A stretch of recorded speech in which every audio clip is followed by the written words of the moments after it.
오늘 저는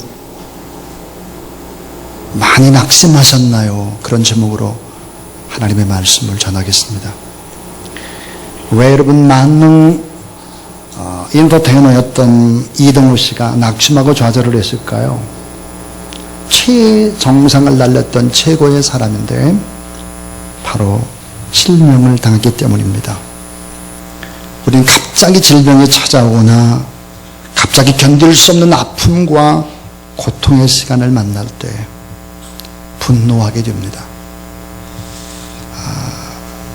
우리 이동우 씨는 3년 동안 깨 부수는 일만 했다 그랬습니다.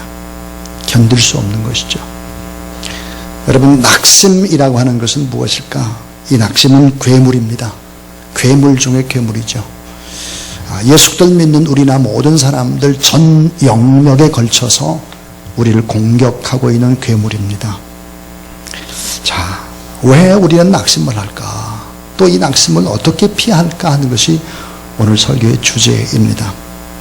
자, 어떤 일을 기대감으로 시도를 했습니다. 난관에 부딪혔어요. 갈등에 직면합니다. 실증과 권태가 찾아오죠. 차츰차츰 열정이 식어가요. 의미도 잃어버렸어요. 살아야 될 이유, 가치도 사라진 것입니다. 자, 절망과 분노, 우울함과 답답한 속에 고통을 당하죠. 낙심의 늪 속에서 빠져서 허우적거리기 시작을 하죠. 자, 여러분의 삶에도 이런 것들은 틀림없이 있을 것입니다. 저에게도 있었고요. 여러분에게 있을 것입니다. 낙심의 해결 방법은 무엇일까 하는 것입니다. 세월호의 침몰 또 참사로 인해서 많은 사람들이 낙심을 했고 이 나라의 민족의 많은 사람들이 트라우마에 걸렸다 그랬습니다. 그런데 정말 하나님은 어디 계시냐? 하나님이 살아계시냐? 그렇다면 어떻게 저런 일이 일어나냐? 이렇게 해서 하나님의 존재를 부정하는 여론의 확산을 보면서 인간이 참 무지하구나, 인간의 무지함을 볼 수밖에 없었습니다. 이렇게들 말하죠. 아이들이 죽을 때 하나님은 어디 계셨느냐? 하나님이 살아계시다면 이런 참사가 어떻게 일어날 수 있겠느냐? 이렇게 말하는 사람들이 있습니다. 그런데 이런 질문을 받을 때 상당히 많은 크리스찬들이 이런 대답을 하곤 하죠. 어떤 대답을 하냐? 이렇게 말해요. 하나님이 전능하시고 무소부재하신데 세상에서 벌어지는 모든 악은 다 하나님의 계획하심이고 하나님의 뜻이 있다. 이렇게 말하는 사람들이 있습니다. 좀 단순한 사람들이죠. 사랑하는 여러분, 여러분은 어떻게 생각을 하십니까? 왜 이 같은 일이 터져서 인간을 낙심케 만들고 정말 절망케 만들고 정말 하나님은 이 공간 속에 이 역사 속에 살아계시느냐라고 하는 거예요. 여러분, 이 같은 질문의 답을 우리가 어떻게 찾을 수 있을까요? 그것은 창조 섭리에서 찾을 수 있습니다. 창조 섭리. 자, 여러분, 하나님이 천지를 창조하실 때 인간에게 아주 완전한 자유를 줬죠.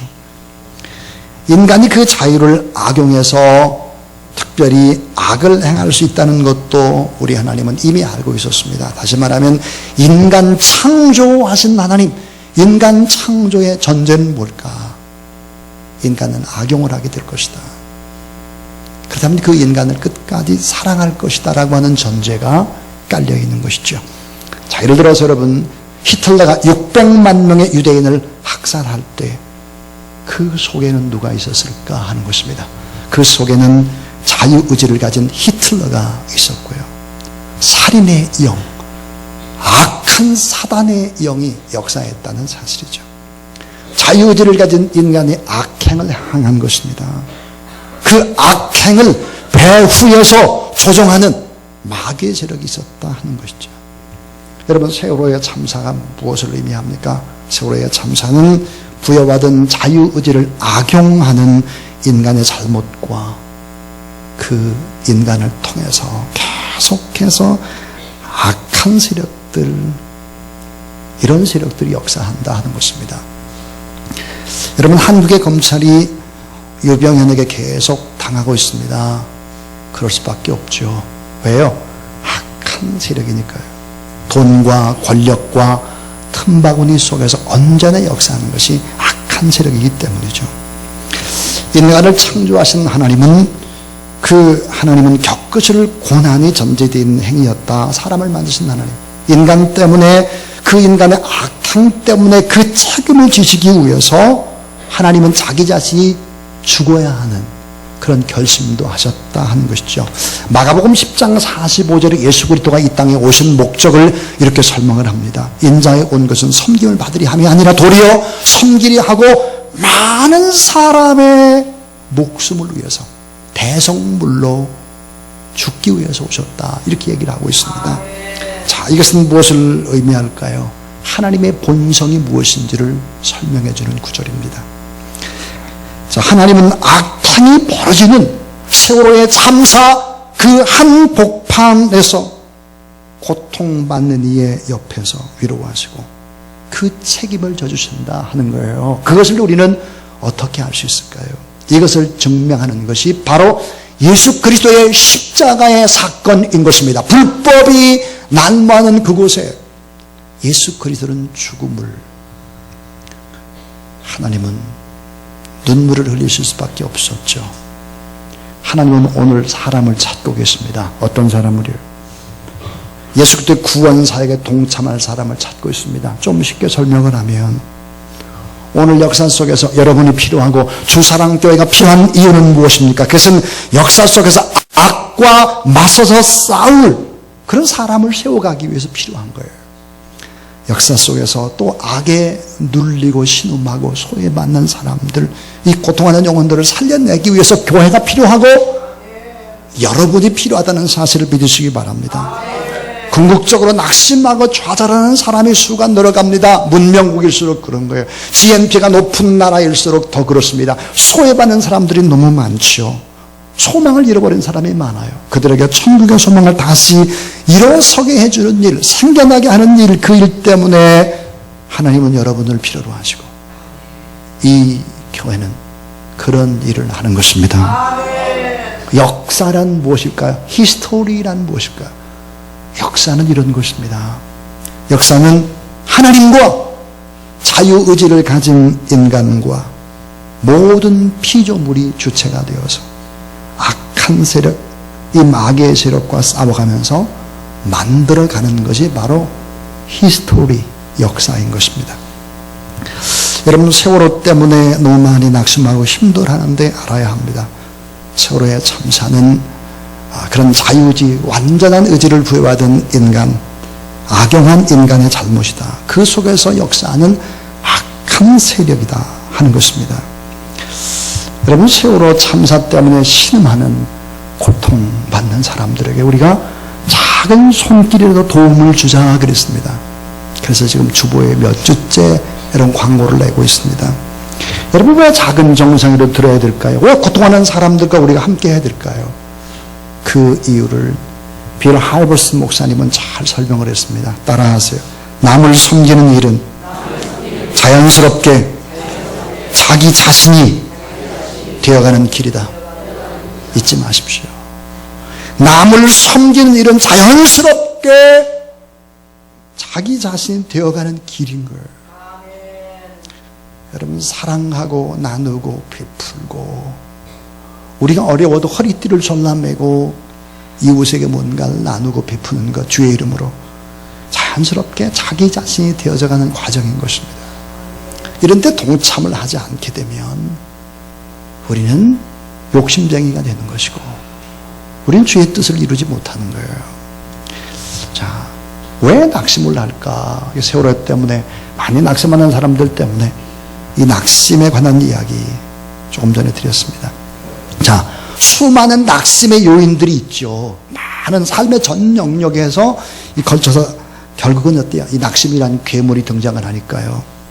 근데 성경에서 아주 중요하게 생각하는 빈도수를 보니까 아주 많은 부분들 세 가지만 살펴보면 이런 겁니다. 왜 낙심을 할까?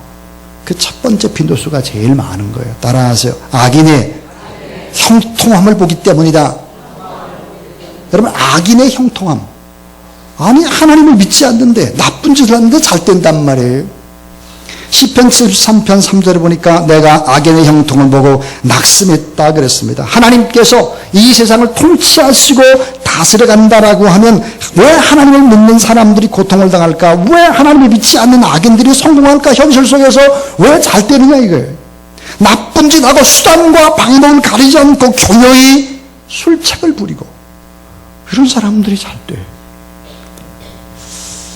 부도덕한 방법으로 돈을 벌어요. 이런 사람들이 결국은 위치를 차지해요. 좋은 대접을 받는 것 같아요.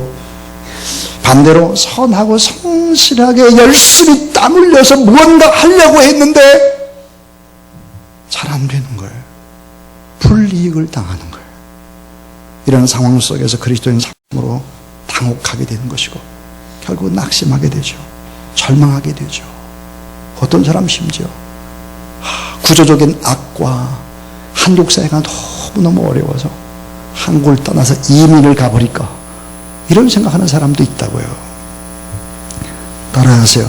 악인의 형통은 죄다. 잠언 21장 4절이에요. 여러분 악인의 형통은 죄인 거예요. 또 시편 37절에 보면 악인의 형통은 일시적인 현상이야. 반짝입니다. 생명력이 길질 않아요. 시편 92편 7절에 보니까 악인은 흥할지라도 결국은 영원히 멸망한다 그랬어요. 따라하세요. 죄인의 형통을 부러워하지 말고 여호와를 섬기라. 잠언 23장 17절의 말씀이에요. 왜 낙심할까? 악인의 형통을 보기 때문이다. 성경이 제일 강조하는 얘기예요. 두 번째입니다. 왜 낙심을 할까? 따라하세요. 선을 행하다가 겪는 어려움 때문이다. 선을 행하다가 어려움을 겪는 게 오히려 가만히 그냥 있었으면 어려움을 당하지 않을 텐데 오지랖도 넓게 돕는다고 하다가 오히려 고난을 받아. 하나님의 뜻대로 행하다 작고 어렵고 힘든 이런 사람들을 돕는다고 사랑한다고 그러다가 오히려 더 큰 문제에 봉착을 해요. 환난과 핍박을 받아요. 복음을 증거하다가 모욕을 받죠. 선을 행하다가 도둑으로 몰려요. 하나님, 왜 저에게 이러세요? 하나님, 왜 저에게 이러세요? 이건 바로 필립 안시의 책의 제목입니다. 최근에 나온 책이죠. 하나님 왜 이러세요? 데살로니가 후서 3장 13절에 보니까 선을 행하다가 낙심치 말라 그랬고 더 나아가서 베드로전서 3장 17절에 보니까 따라하세요. 선을 행함으로 고난받는 것이 하나님의 뜻이다. 여러분 하나님의 뜻을 행하는 사람이 어찌 고난을 안 받을 수 있고 여러분 선을 행하고 복음을 증거하는 사람이 어떻게 고난 안 받고 하나님의 일을 할 수 있겠느냐. 선을 행하다가 주의 뜻을 행하다가 고난받는 것이 하나님의 뜻이다. 너희에게 오는 불시험 당함을 이상하게 생각하지 말아라. 당연한 것이다. 그래서 고린도후서 5장 10절에 보니까 하나님께서 우리가 행한 대로 다 갚아주신다 그랬어요. 선을 행하다 겪는 어려움 이런 것 때문에 낙심을 한다 하는 거예요. 또 하나 따라서 즉각적인 눈에 보이는 열매가 없기 때문이다. 눈에 보이는 열매가 없어요. 즉각적으로 눈에 보이는 열매가 없고 손에 잡히는 결과가 없어요. 지금까지 참고 견디고 노력한 수고가 전혀 헛것처럼 결과가 보이지 않기 때문에 그렇죠. 사랑하는 여러분, 물은 99도에서는 끓지 않아요. 1도를 더 올려야 합니다. 100도가 돼야 되죠. 무의미해 보이는 99번의 망치질이 있은 후에 100번째 망치질 그 후에 단단한 바위를 깨뜨리듯 예수 그리스도 안에서 모든 선행에는 하나님의 뜻을 이루어가는 축복된 과정인 것을 믿으시기 바랍니다. 여러분 이걸 믿으시고 이걸 잊어버리시면 안 돼요. 내가 예수 그리스도를 영접한 이후에 만나는 모든 크고 작은 고난은 따라하세요. 크고 작은 고난은 축복이다. 왜 하나님 이러세요 나한테? 그게 아니에요. 예수 그리스도를 나의 하나님을 영접한 이후에 만나는 모든 고난과 역경과 오해와 이런 것들은 다 하나님 앞에 축복이 된다. 왜 그럴까요? 이사야 50장 32절에 보니까 이랬어요. 따라서 하나님 안에서 모든 수고가 결코 헛되지 않는다. 자, 요한계시록 22장 12절에 보니까 각 사람의 일한 모든 것을 계산하셔서 갚아주신다 그랬어요. 그러니까 악인의 삭은 허무하되 의를 부리는 자의 삶은 확실하니라 그랬어요. 왜 우리가 하나님 앞에 종종 낙심할까? 삶의 전 영역에 걸쳐서 낙심하는 이유, 성경에서 말하는 가장 중요한 것 세 가지 얘기했습니다. 악한 사람들의 형통함을 보기 때문에, 선을 행하다가 겪는 어려움 때문에, 또 보니까 즉각적인 눈에 보이는 결과가 없기 때문이다 하는 거예요. 자, 여러분, 왜 우리는 낙심할까요? 낙심이란 이 괴물을 우리는 어떻게 물리쳐야 할까요? 우리의 삶에 우리를 피곤 속으로 몰고 가는 낙심이라는 괴물, 권태와 절망과 소중한 의미와 가치와 꿈도 희망도 다 앗아가는 이 낙심이라는 괴물을 어떻게 물리쳐야 할까? 오늘 저는 설교의 결론을 맺으려고 합니다. 세 가지 얘기하겠습니다. 따라하세요. 심는 대로 거두는 수학의 법칙을 잊지 말라. 자, 여러분, 심는 대로 거두는 이 수학의 법칙을 잊어서는 안 된다. 오늘 갈라디아서 6장 7절 보니까 스스로 속이지 말라. 하나님은 억신여김을 받지 아니하시나니 사람이 무엇으로 심되 그대로 거두리라. 자기 육체를 위해 심는다는 육체로부터 썩어질 것을 거두고 성령을 위해 심는다는 성령으로부터 영생을 거두리라 그랬습니다. 자, 씨를 뿌리면 반드시 거둡니다. 자, 여러분 잘 생각해 보세요. 저를 한번 봐주세요. 자, 씨를 뿌렸어요. 반드시 거둔다니까요. 근데 사이가 있어요. 사이. 씨를 뿌리는 것과 거두는 것의 사이. 이게 뭘까요? 기다림이라는 것입니다. 여러분, 거두기까지는 시간이 요구가 되는 거예요. 참 기다리라는 시간이 필요한 것이죠. 한국인들이 정말 잘 못하는 것이 기다림 같습니다.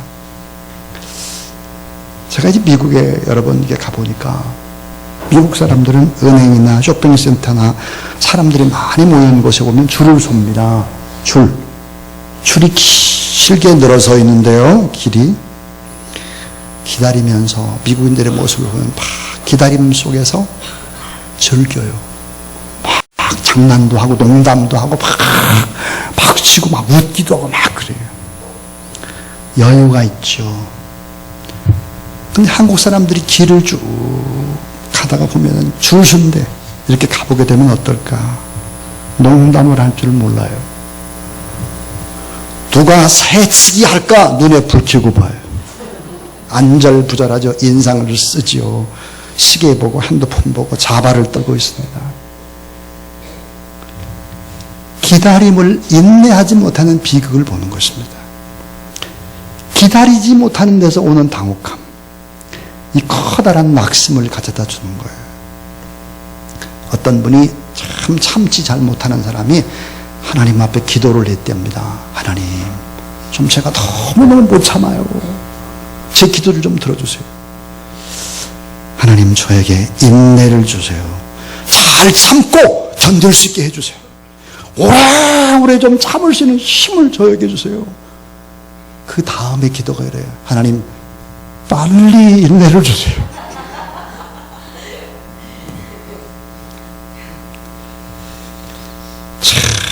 인내를 달라고 기도하면서도 인내를 빨리 달라는 거예요. 이게 한국인의 비극이죠. 여러분, 물론 당장 일을 해치워야 될 것도 있습니다. 그러나 여러분 생각해야 될 것이 있죠. 자, 생명의 영역과 인격의 영역과 아름답고 성숙한 행복과 비전과 변하지 않는 축복은 당장 반짝 오는 것이 아니고요.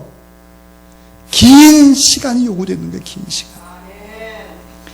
기다림이 없이는 하나님이 원하는 결과를 결코 얻을 수 없어요. 이것을 알아야 합니다. 여러분 당장 어떤 결과를 얻으려 하는 것, 그런 것은 뭐야? 수단과 방법을 가리지 않고 불법을 행하는 것밖에 없어요. 따라서 사람이 선을 행하다가 낙심하지 말지니 때가 이르면 거둔다는 거예요. 그러니까 낙심치 않고 기다려야 된다 하는 것이죠. 저는 94년, 95년, 그러니까 한 20년 됐죠. 몽골에 저희 교회 청년과 대학생들이 몽골에 단기 선교를 갔습니다.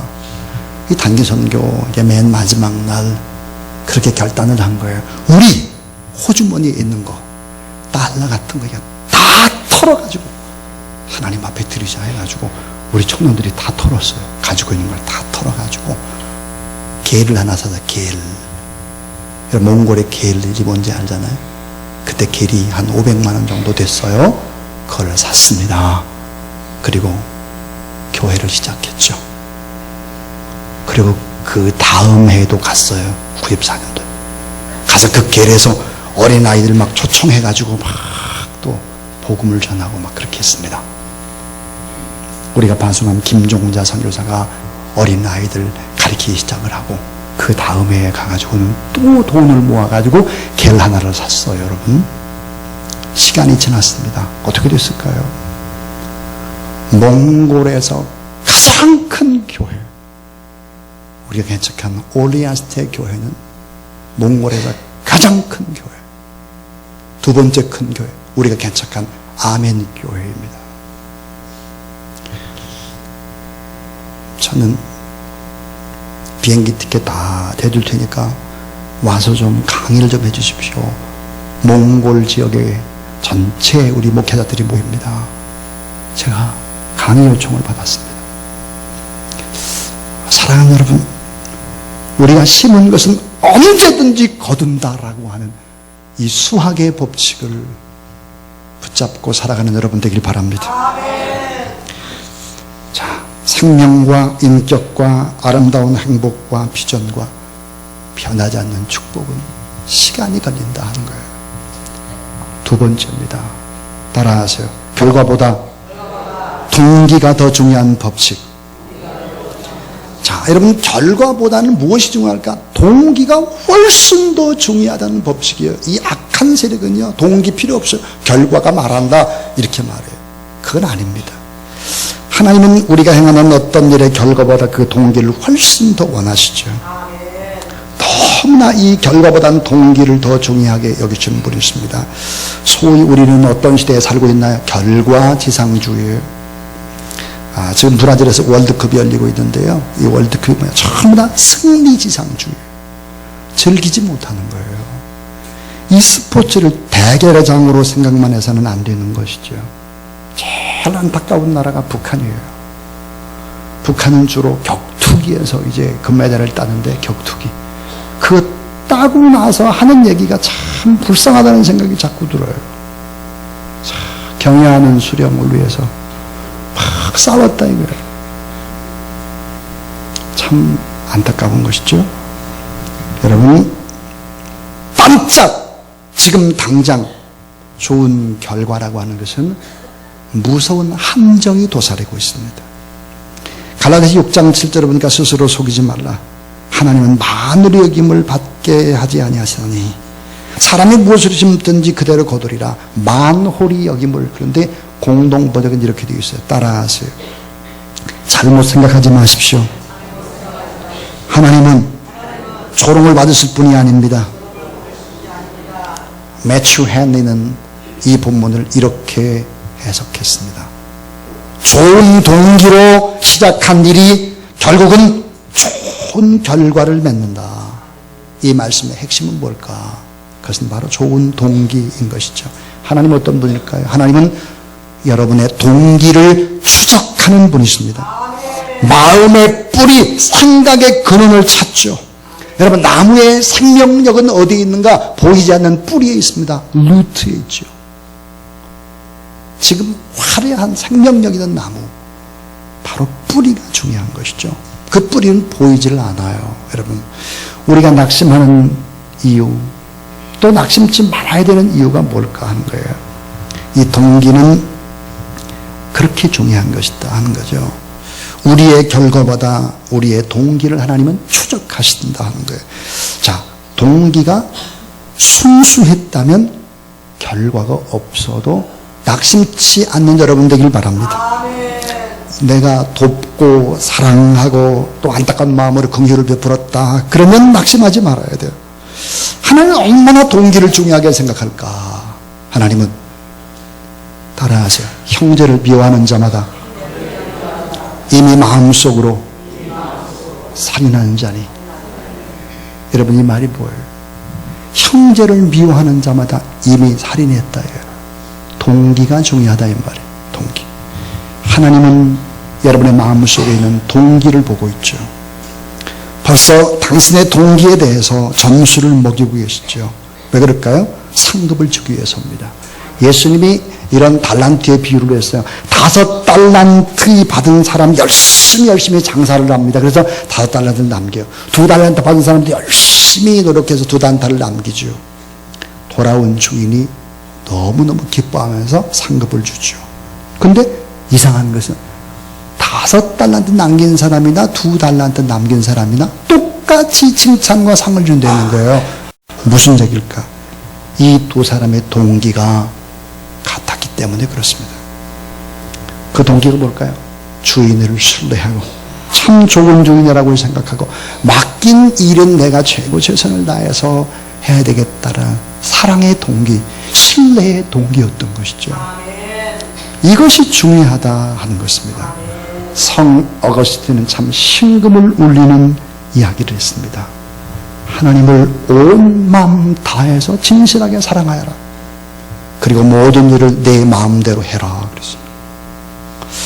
자, 이 말의 의미를 볼까? 하나님을 온 마음 다해서 사랑을 했다면 그것이 인정한 동기라고 한다면 잘못된 일이 없다는 거예요.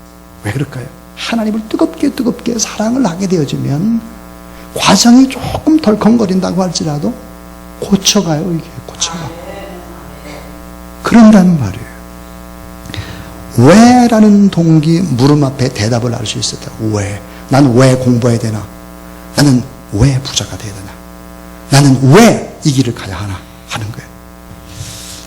이 왜라는 동기가 하나님의 뜻과 일치한다라고 하는 것은 아주 위대한 것이죠. 자, 왜?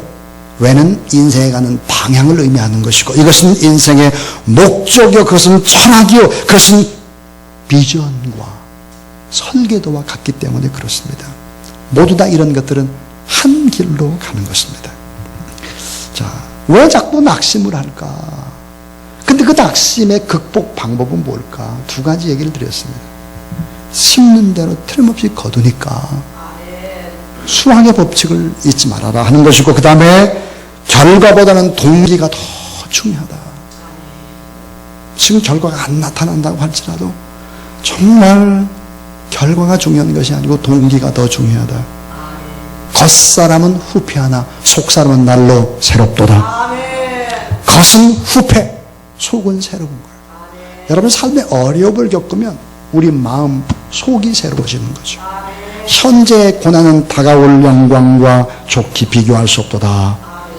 보이는 것은 잠깐이고 보이지 않는 것은 영원하다. 3번째 결론은 이것입니다.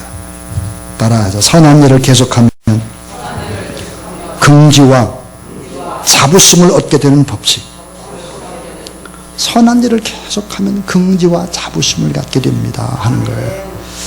자, 여러분, 우리가 지금 하고 있는 이 일 그 자체가 선한 일이다 하면, 하나님의 뜻에 맞는 일이라고 하면 하나님께서 우리에게 선물로 주는 것이 뭘까요? 그것은 바로 긍지감인 거예요. 또 하나 겸손한 자부심인 것입니다. 자, 이런 분들이 계세요. 참 너무너무 지쳐서 힘들어하는 분, 저희가 상담도 하고 전화도 하고 또 때로 이런 분, 이런 얘기를 해요. 언제까지 나는 이 짓을 계속해야 합니까? 내가 이 짓 하려고 이렇게 고생을 하는 겁니까? 내가 이런 취급받으려고. 그의 얘기의 결론이 뭐냐, 이런 거예요. 울려고 내가 왔던 거. 웃는 사람은 뭐 아는 사람들이. 성경에 보니까 이렇게 돼 있어요. 몇 번씩 강조하는 거 있어요. 선을 행하되 낙심치 말라. 착한 일을 하되 낙심치 말라. 왜 그럴까요, 여러분? 예수 그리스도를 나의 주, 나의 하나님으로 영접하는 그 순간 우리는 누가 될까요? 하나님의 아들이 되고 하나님의 딸이 되고 우리를 부를 때 성도라고 합니다. 여러분 스스로 생각해 보세요. 내가 무슨 성도야? 내가 무슨 하나님의 아들이고 딸이야? 근데 우리를 그렇게 불러요. 그렇게. 왜 그렇게 부를까 하는 거예요. 이름에 걸맞게 살아갈 것을 하나님이 믿기 때문입니다. 그렇습니다. 왜 낙심이 찾아올까? 내가 지금 하고 있는 일에 대한 긍지와 보람과 자부심을 느끼지 못하기 때문에 그런 거예요. 여러분, 사랑하는 주사랑교회 여러분, 저는 제가 주사랑교회의 담임 목사라고 하는 것이 참 기쁩니다. 큰 교회의 담임 목사가 아닌 것도 기쁩니다. 왜 그렇게 기쁠까 하는 거예요. 저희 교회의 긍지와 저희 교회에 대한 자부심 때문에 그렇습니다. 어떤 분이 이렇게 말했어요. 목사님, 저희 교회에서는 지난달에 김하중 대사님이 오셔가지고 강의를 했는데 간증했는데 너무너무 참 좋았습니다. 이번 달에는 바이올리니스트 박지혜 자매가 옵니다.